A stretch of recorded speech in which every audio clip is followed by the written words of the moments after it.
नहीं, जन स्वराज की जो परिकल्पना है उसमें किसी वर्ग विशेष या जाति विशेष की बात ही नहीं है। इसकी परिकल्पना में ही है कि समाज में जिस वर्ग की जितनी आबादी है उन सारे लोगों को साथ में लेकर दल बनाया जाए।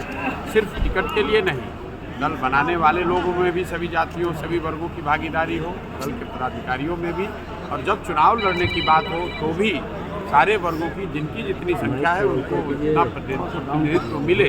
इसी के लिए मैंने कहा बिहार के अगर आप आंकड़े को देखेंगे तो करीब 35% जिनको अति पिछड़ा कहते हैं यहाँ पर, मैं ये पिछड़ा आंकड़ा में मेरा कोई यकीन नहीं है, लेकिन जिसको अति पिछड़ा समाज कहते हैं उनकी आबादी अगर 35% है, उस हिसाब से 75 लोगों को उस समाज से विधायकी लड़ने का अवसर मिलना चाहिए।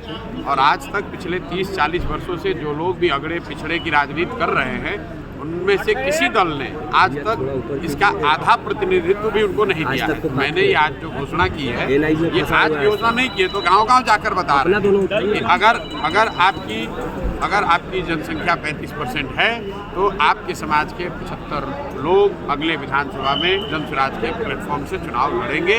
इसमें कहीं कोई दो मत नहीं। और सिर्फ टिकट देने की बात नहीं है, उन लोगों को चयन करेंगे, उनको प्रशिक्षित करेंगे और उनको जन स्वराज के संसाधन से लड़ाएंगे। ऐसा नहीं है कि उस समाज के बड़े लोगों को लड़ाएंगे। लंबे समय तक प्रेजेंट पॉलिटिकल सिनेरियो किस तरीके से देखते हैं? बिहार के प्रेजेंट पॉलिटिकल सिनेरियो को किस तरीके से देख रहे हैं? नीतीश कुमार क्या कर सकते हैं, किस चीज़ पर? अभी क्या लग रहा है फिर से वो वापस पलटी मार सकते हैं? भाई नीतीश कुमार अब अपना कैरियर नहीं बचा सकते हैं, पहली बात। दूसरी बात, वो कहाँ रहेंगे उसका कोई महत्व नहीं है, क्योंकि नीतीश कुमार के राजनीतिक कैरियर का अब ये अंतिम दौर चल रहा है। जितना हाथ पांव मारना है मार लें, महागठबंधन में रहें, एनडीए में रहें। नीतीश कुमार की जो अभी हालात है वो जिसके साथ भी जाएंगे, जो दल भी उनको साथ मिलेगा, वो नीतीश कुमार तो डूबेंगे ही डूबेंगे, उसको भी डुबा देंगे। बीजेपी काफी सॉफ्ट हो गई है, अमित शाह का भी ये बीजेपी का मामला है। बीजेपी जो चाहे सो करे, बीजेपी को कौन? अरे भाई, बीजेपी को दम है तो नीतीश कुमार के चेहरा बना के चुनाव लड़ के दिखा दे।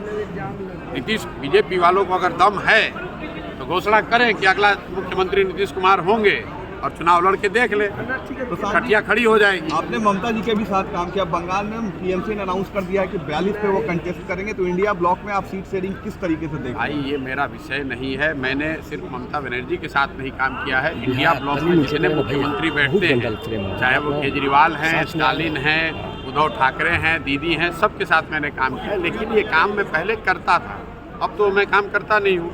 मेरा उन बातों से कोई लेना देना नहीं है। बिहार के संदर्भ से जो आप पूछिएगा, मैं पिछले 2 साल से बिहार में हूँ, बिहार के गांव में हूँ, घर घर जा रहा हूँ, और मेरा नज़रिया सिर्फ बिहार को लेकर है, बिहार की जनता को लेकर है, बिहार की स्थिति कैसे सुधरे उसको लेकर है। इंडिया क्या करता है, कौन बनता है, कौन हारता है, जीतता है, इससे मेरा कोई लेना देना। 500 बच्चों को पढ़ाने की थोड़ा सा ऊपर नहीं, पढ़ाने की बात मैंने ये कही कि मेरा अपना मत है, जो मैंने आपको आंकड़े बताए कि सिर्फ 1.5% लोग ही सरकारी नौकरियों में बिहार में हैं, और इसी 1.5% में आरक्षण का लाभ देकर इन समाज के लोगों को बेवकूफ़ बनाकर इनका वोट लेकर लोग राज कर रहे हैं। आप ये बताइए कि अगर 98.5% आदमी सरकारी नौकरी में है ही नहीं, तो उसको आरक्षण अगर आप लागू भी कर दें 100%, तो भी क्या लाभ होगा? इसलिए मैं ये कह रहा हूँ, आपने ये कहा, मैंने पहले कहा कि समाज के लोगों को ये चिंता होनी चाहिए कि आप अपने बच्चों को पढ़ाइए, और उस दिशा में जन स्वराज अपनी ओर से हर जिले से 8 से 10 मेधावी जो छात्र हैं, जो गरीब परिवार के हैं, वंचित समाज के हैं, उनको जन स्वराज अपने खर्चे से कॉम्पिटिटिव एग्जाम्स की तैयारी के लिए पढ़ाने की व्यवस्था करेगा। पहले से भी हम लोग बिहार में अभी मैंने कुछ दिन पहले 100 बच्चियों को पूरे बिहार में कंपटीशन के जरिए चुनकर उनका खर्चा हम लोग दे रहे हैं पढ़ाई का। और अभी ये 500 जो मैंने ऐड किया है, ये पूर्णतः कर्पूरी जी के सम्मान में उनके नाम पर ये स्कॉलरशिप 500 लोगों को जन स्वराज अपने संगठन के तौर पर। तो क्या निजी क्षेत्रों में भी आरक्षण होना चाहिए?